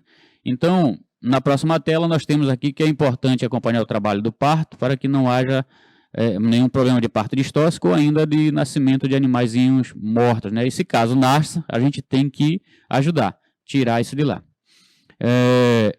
Verificar se a fêmea expeliu a placenta, isso é no mínimo um cuidado sanitário. Nós devemos verificar se está ocorrendo isso aí. Acompanhar se todos os leitões estão conseguindo mamar, ou seja, se ele ainda não conseguiu chegar lá nos tetos, você pega limpa, com todo cuidado e coloca para mamar, ensinar a mamar. Que esse ato de aleitamento aí, ou ainda o animal mamar, estimula a produção de ocitocina, que faz uma nova contração que vai expelir novos animaizinhos que ainda estiverem com certeza lá por dentro do útero. Não esquecer ainda de fornecer água e alimento de qualidade e à vontade, né? Lembrar que nós temos que olhar isso aí 7 dias antes, verificar se tudo isso está planejado. Na próxima tela, nós temos aqui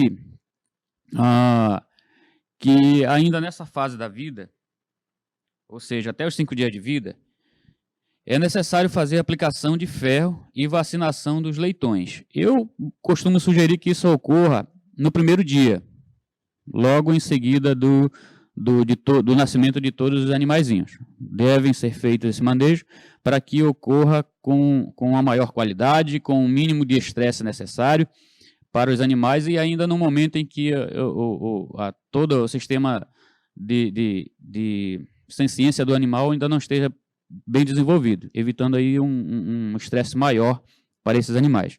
Neste procedimento, nós devemos fazer justamente para evitar a maior manipulação dos leitões, fazer com que aproveitar-se para fazer o corte dos dentes, cauda e ainda a desinfecção do umbigo, né? Nesse momento, de 5 dias para frente, eu gosto de sugerir que entre 7 e 10 dias faça-se também ainda a castração dos machos que a gente não quer e não vai querer para que ele seja reprodutor. Isso de acordo com a tabela de índices zootécnicos. Você percebe isso aí, anota, e aí então, a partir de então, você vai castrar esses animais. Faça isso entre 7 e 10 dias de vida, que não vai dar problema para o animalzinho. Nós temos uma maior chance de aproveitamento, porque esses animais estão ainda em lactação. Então, a mãe ainda está por perto dele, vai cuidar, ele vai receber leite, vai receber proteína de alta digestibilidade com muita facilidade, né, que está na produção do leite. Faça isso. Com certeza teremos somente resultados positivos. Devemos ainda cortar o dente, como falado anteriormente, e não esquecer principalmente da cura do umbigo, né, para evitar problemas maiores lá na frente, como a artrite infecciosa desses animaizinhos nessa idade. Considerar o uso de medicamentos. Se você tem um bom manejo nessa fase de creche, com certeza o uso de medicamentos será o mínimo possível.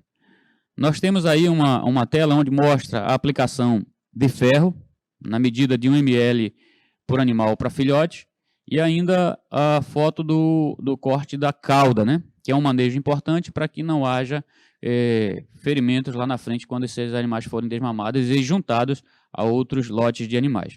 Então isso é importante fazer para que não te dê prejuízo e não cause frustração lá na frente. Na próxima tela, nós falamos aqui do manejo na fase de creche, que é um período que antecede o desmame ao desmame, onde é importante que os leitões tenham contato com sua nova alimentação.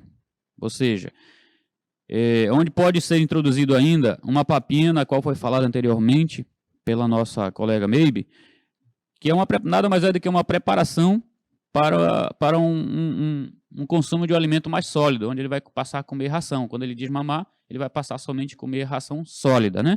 Então, já tendo essa disponibilidade, você faz isso e a gente consegue fazer essa transição, preparar a região gástrica do animal para que ele receba essa alimentação mais sólida e desenvolva enzimas necessárias para fazer a digestão e aproveitamento do alimento como um todo. Na próxima tela, nós temos aqui uma sugestão de como efetuar o desmame, que deve ser feito preferivelmente à noite, ou seja, terminou o dia, você vai fazer o desmame, retira esses animais da maternidade e aloja-se na creche. Porém, deve-se acomodá-los em lotes, separando-se machos e fêmeas, importante isso aí, e uniformizando os lotes por score corporal, ou seja, por mais que eles venham de leitegadas diferentes, você deve separar aqueles maiorzinhos e os menorzinhos para que e colocá-los em lotes uniformizados, para que eles não tenham um atraso no crescimento devido ao estabelecimento de hierarquia desses animais, né? Então, a gente evita ainda misturar muitas leitegadas, sendo no máximo a gente sugere que faça isso de 2 a 3 leitegadas para que possa juntar em uma mesma baia. Não esquecer, mais uma vez, neste momento, que é a fase das vacinas, aquelas vacinas necessárias para que evite, que venha com a intenção de evitar a introdução de doenças, né? Então, a gente sugere com bastante destaque a introdução de vacinas nesse momento. Na próxima fase, nós temos aí, no próximo slide, nós temos aí umas fotos de como devem ser essas baias, né? Nós temos ali, como falado anteriormente, uma foto onde apresenta o tablado suspenso, e ele tem um chão de plástico, com comedouros automáticos, que podem também ser substituídos na agricultura aí familiar, com comedouros no chão, e a gente coloca aqueles ferros, como foi mostrado anteriormente, com a intenção de não deixar os animaizinhos, evitar os animaizinhos entrarem dentro desses comedouros e trazendo assim sujeira para que eles possam consumir doenças, aliás, fazer entrada de doenças. Nós temos à direita aí também a outra foto, onde mostra outra baia, né, com comedouros ali em forma de bacia, divididos, e assim, mais uma vez, o chão agora com a palhada, né, com a intenção de deixar o máximo do ambiente mais seco possível. Devemos evitar, principalmente, alimentar, nesta fase e em outras fases mais para frente, direto no chão, uma vez que a entrada de algumas doenças são característica desse tipo de alimentação, desse tipo de manejo, principalmente as diarreias, que aparecem muito nesse momento, e ainda a rinite atrófica, né? Manejo na fase de crescimento. No próximo slide aqui, nós temos a sugestão que é a seguinte: esta fase é importante para o desenvolvimento do leitão, pois é o momento no qual os animais farão maior deposição de carne, eles precisam de um alto teor de proteína na alimentação. Desta forma, proporcionar um ambiente menos estressante e também é fundamental. Neste período, também é necessário efetuar a vermifugação, conforme está previsto lá naquele calendário mostrado anteriormente pelo nosso colega Emílio. Fazer ainda o vazio sanitário, bem como a caiação das baias, que a gente falou anteriormente, tem que ser tratada dessa forma para que evite a entrada de doenças, que o vazio sanitário é super importante, no período que antecede a entrada dos animais nesta fase de criação. Na próxima tela, nós temos aí algumas fotos, né, desses animais já em baias separadas. Percebam que nós temos uma uniformidade de animaizinhos, pelo peso corporal, principalmente, né? Nós temos aqui à esquerda, na foto à esquerda, nós temos aí animais já com a média de 18, 20 quilos, agora em comedouros automáticos. E aí, mais uma vez, com o máximo de cuidado, né, sanitário, para que esses animais não venham apresentar doenças aí, expressar as doenças dessa fase que é muito crítica, que é muito importante também. Na próxima tela, nós temos aí um momento que chama de terminação. Nada mais é do que o manejo na fase de terminação, que é importante entender que nesta fase antecede ao período de abate, ou seja, já está ali por perto do 3º ou 4º mês de condução da tua suinocultura, né, do teu lote de animal, e devemos considerar muito nesse momento o uso de medicação. Deve ser usado com muito cuidado para que não deixe resíduo na carne. Ou seja, o povo aí que gosta de usar indiscriminadamente, principalmente os vermífugos à base de ivermectina, nesta fase nós devemos já estar evitando, para que ele não deixe resíduo lá na carne, que é o principal produto que vai sair da nossa granja. Nesta fase, a ração é à vontade.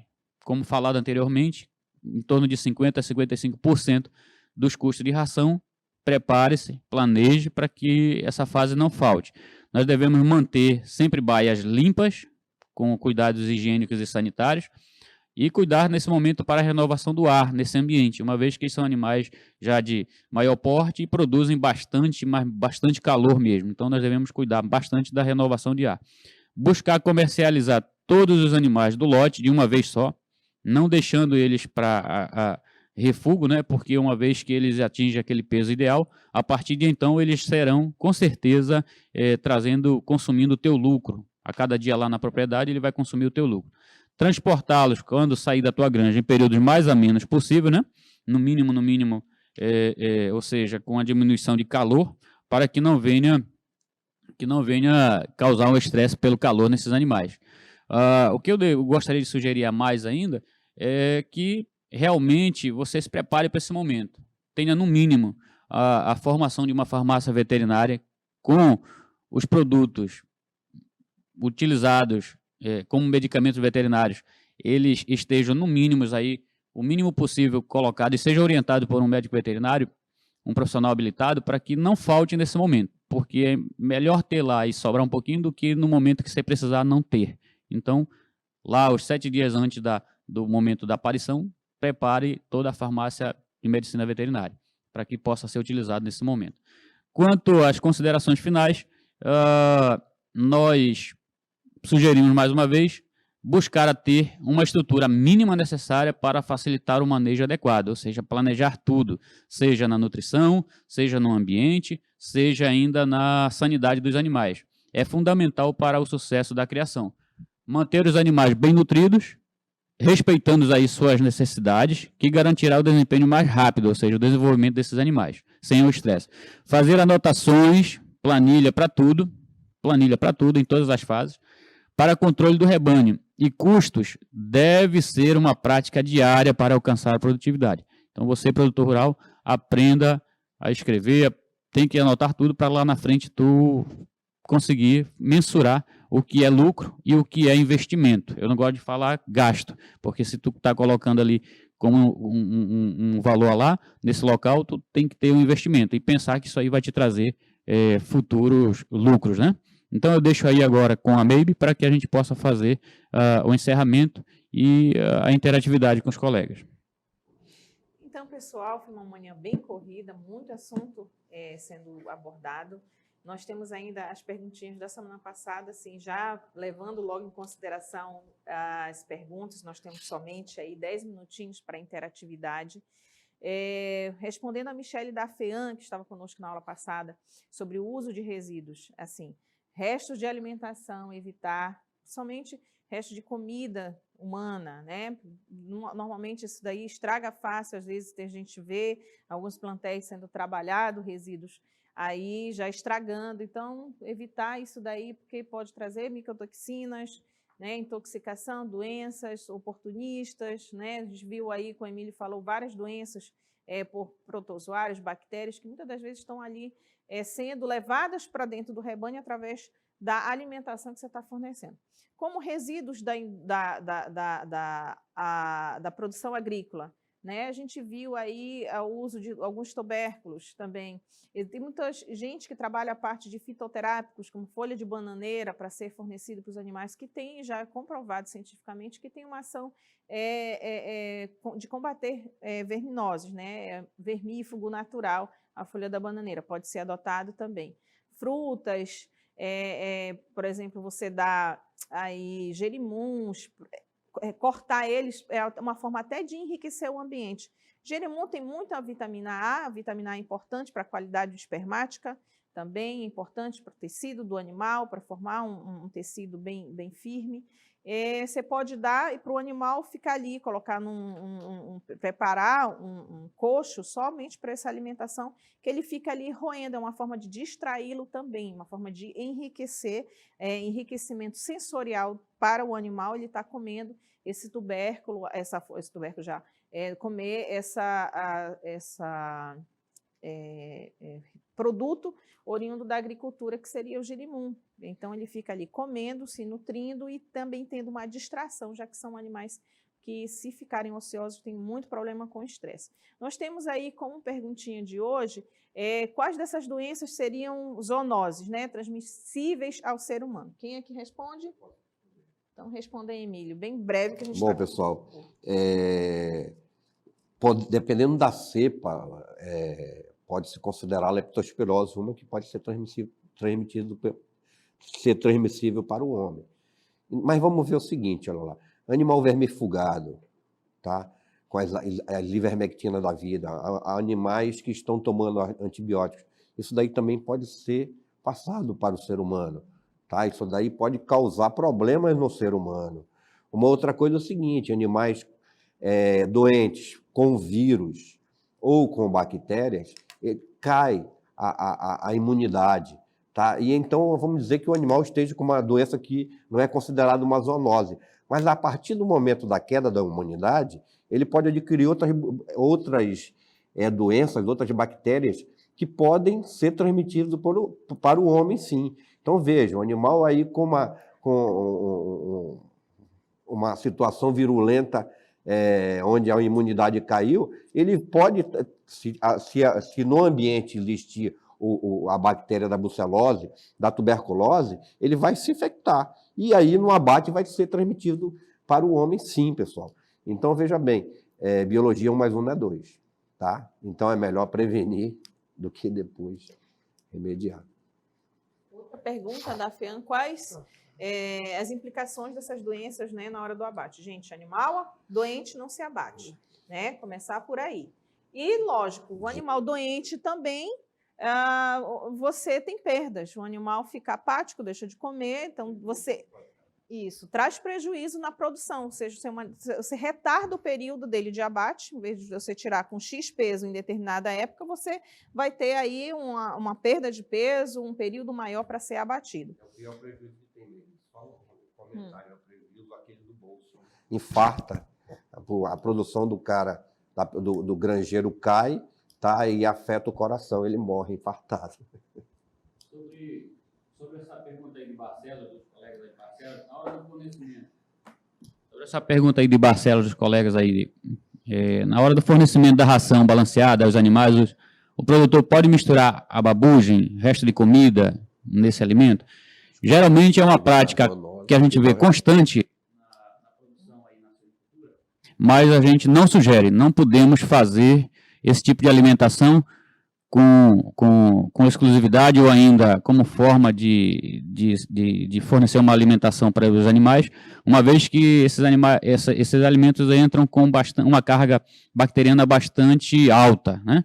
E isso vai interferir com certeza na saúde desse teu animal. Então, lá na frente, como a gente falou, planeje para que não falte ou ainda se alimentar com babugem, pense que você está alimentando um animal que daqui a pouco vai para consumo humano, ou ainda vai te dar prejuízos, aquilo que você não quer ter lá na frente. Então, a gente não recomenda a babugem hoje, a gente tem estudos aí que é causa principal da entrada de rinite atrófica, viu, doutor Emílio?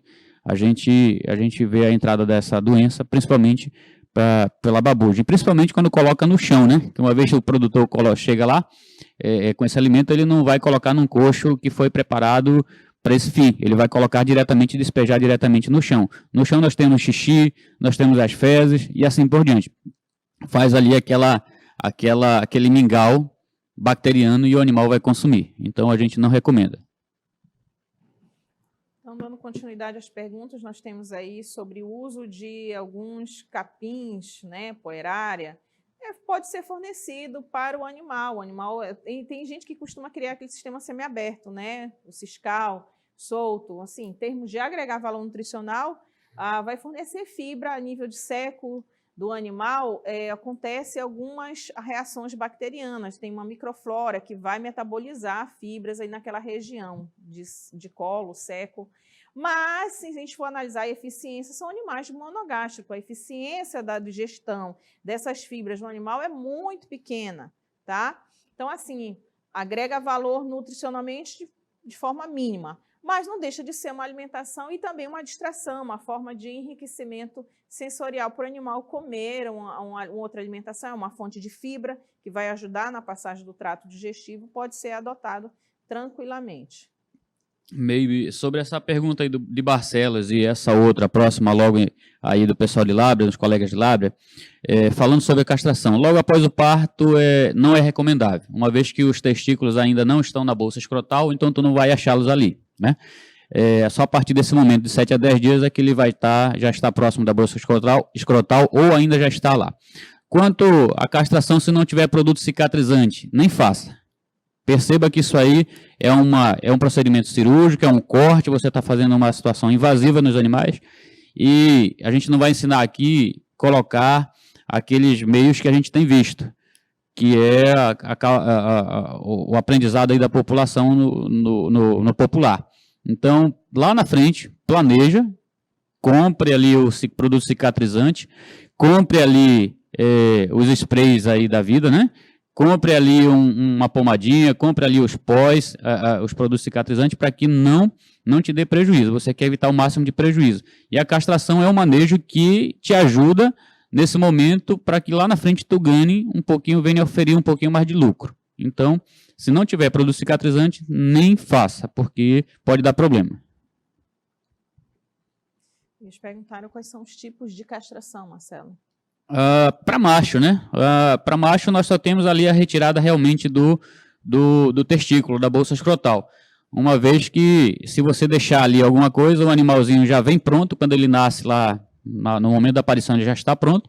Por isso que você faz a castração nesse momento, com 10 dias, ele já a partir daí para frente, ele já tem toda a carga hormonal necessária para o desenvolvimento até a chegada do abate, ou seja, ele vai ter hormônio que vai ajudar na deposição de cálcio, na deposição de músculos e outros afins. Então, não temos problema nenhum quanto a esse tipo de castração. Para a fêmea, geralmente tem algumas coisas aí na literatura, mas a gente não sugere porque é inviável, principalmente economicamente. Não tem condições. Ok, Meire? Ok, muito obrigada. E como a gente já está com o tempo estourado, de 2 minutinhos somente, eu gostaria de agradecer aí a presença de todos, Barcelo, o pessoal da FEAM aqui de Manaus, né, dos demais interiores que estão conosco aqui. Tivemos, eu não sei quem está conectado hoje, mas tivemos assim um recorde na aula passada, quase 30 conexões, e tivemos aí o Boca do Acre, o Humaitá, conosco. Nosso muito obrigado, continue com a gente nos demais cursos. Gente, não vamos parar por aqui, temos o nosso grupo de WhatsApp, que vocês podem estar mandando as perguntas, eu sei que a gente não conseguiu responder todas as perguntas, agradecemos a interatividade, é importante isso, e a gente vai buscar manter essa comunicação e estar respondendo as dúvidas de vocês na medida do possível, via WhatsApp, e-mail, então estamos aí sempre à disposição, o curso ele não vai se encerrar aqui, vamos tentar manter esse vínculo para sanar as dúvidas aí no decorrer do ano, ok? Eu passo a palavra. Lembrando que está disponível aí no YouTube, né, amigo? Sim. Disponível no YouTube, né? Também. Bom, pessoal, isso daí que a gente falou hoje aqui vamos dizer, um mínimo necessário, de manejo necessário, né? Tá? Para boa prática aí na suinocultura, né? A Maybe falou também que estamos à disposição aí no grupo de WhatsApp, lá na gerência de produção animal do IDAM, tá?